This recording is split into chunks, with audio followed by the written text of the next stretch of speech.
Okay. Hi, I'm Luis Alfonso Elzales, and I'm here to interview Mr. Noel Guevara, who is one of our village board members. Good evening, sir. Good evening. How shall Alfonso? Yeah. Okay. What can I do for you, Can Alfonso? I ask you a few questions about how you're running our village? Yes. It will be a pleasure to answer your question. So, what's your first question? What drives your passion to serve the village? Okay. I'm driven to serve because I was elected by the homeowners of this village, and there's no other reason not to do what I'm supposed to do because the job that was given to me is voluntary. So I was not forced to serve, but I was elected and I chose to be elected. So having said that, I have my roles and responsibilities to fulfill as an elected board official of this village. Okay, so having said that, it's just normal that you fulfill all those roles and responsibilities with expecting nothing in return, because as I've said, uh, serving as an officer in this village is a voluntary job. Okay. Okay. Second question. What problems or challenges are you tackling in our village today? The number one problem is the homeowners' um, inability to pay for their monthly obligations or monthly dues. Okay, so that's a very big problem because uh, the village, in order to operate well, in order to function and serve the needs of the homeowners, we need all the money that we can get, all the budget that we can collect from each of every homeowners. If, a, if, one, if one or more homeowners do not provide the required monthly dues they're supposed to pay, it means our services will not be um, served as expected. So we will have a deficiency in functioning the services that's required uh, to operate this village the way it should operate. Okay. Third question. What's the main source of livelihood of your people? Uh, the homeowners here came from various uh, walks of life, came from various professions, and they all decided to invest or to pay for their properties, and they all decided to continue their livelihood or to grow their family in this village. So some are businessmen, some are um, a bit highly paid professionals who, one way or another, were able to save enough money to pay for the houses that they've been dreaming of.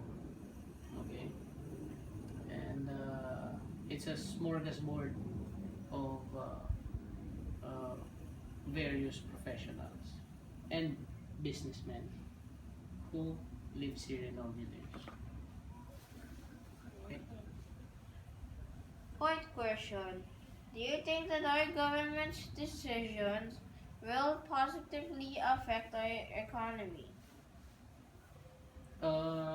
Yes, if the government is spending uh, their budget the way it should be spent, that will generate growth, that will generate better living conditions, then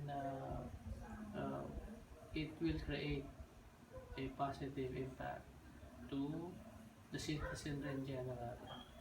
At the same time, uh, the positive effect is also contributed because the private sector, the private businesses would also support the government on that aspect.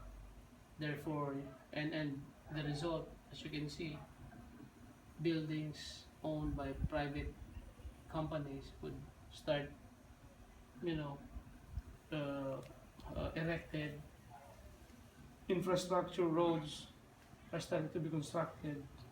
School buildings, healthcare hospitals, they all uh, uh, are constructed or developed simultaneously because of the positive uh, uh, attitude or positive impact the government is doing. On the contrary, if the government is doing the opposite of just wasting money, uh, pocketing the money that's supposed to build for public sector infrastructure, then what happens? People suffer, government services do not function. The private sector also, when they feel it, they will start moving away. Instead of investing, they will invest it somewhere else.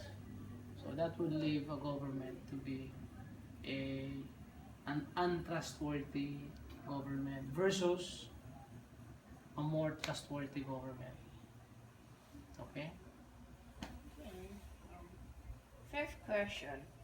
Are you supporting our neighboring villages who are in need?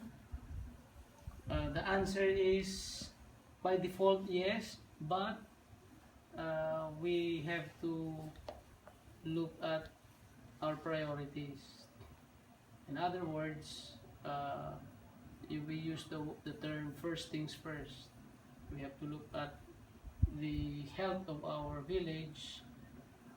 If our health is also not or is also in dire need of help, so we have to fix and shore up our financial resources or financial health in order for us to fulfill uh, the services that are required to run the village. Once we have a surplus or abundance of our resources, then that surplus we can now share to other villages in need. If you don't have surplus, if you have deficit, how can you help those needy? If you can't help yourself, right?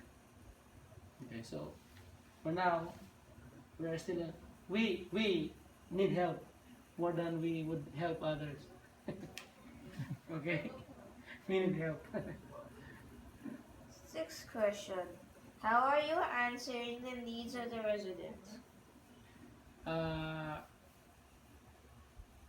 as an elected official of the homeowners, the board the homeowner association itself has already established the policies, rules and regulations, and the services that is supposed to be rendered. So how we serve them is manifested by number one, the money that's paid by the homeowners are paid for the electricity at night for us to lighten up the village.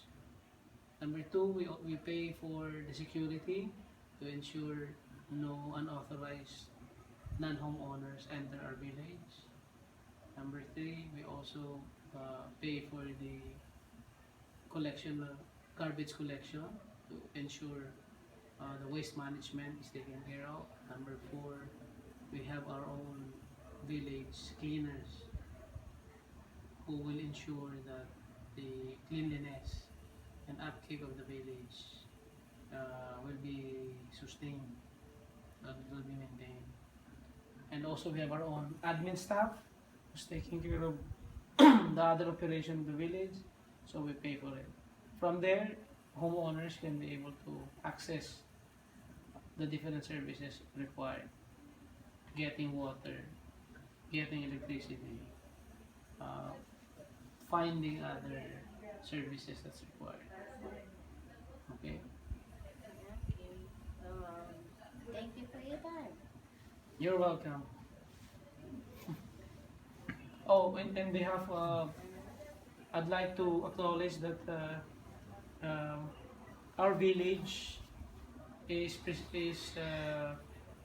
the president of our village uh, also happens to be the chairman of our barangay, which is Barangay San Antonio, care of Barangay Captain Eugenio Inyon Jr. Yeah. Thank you, and you're welcome also. Thank you. Okay, thank you.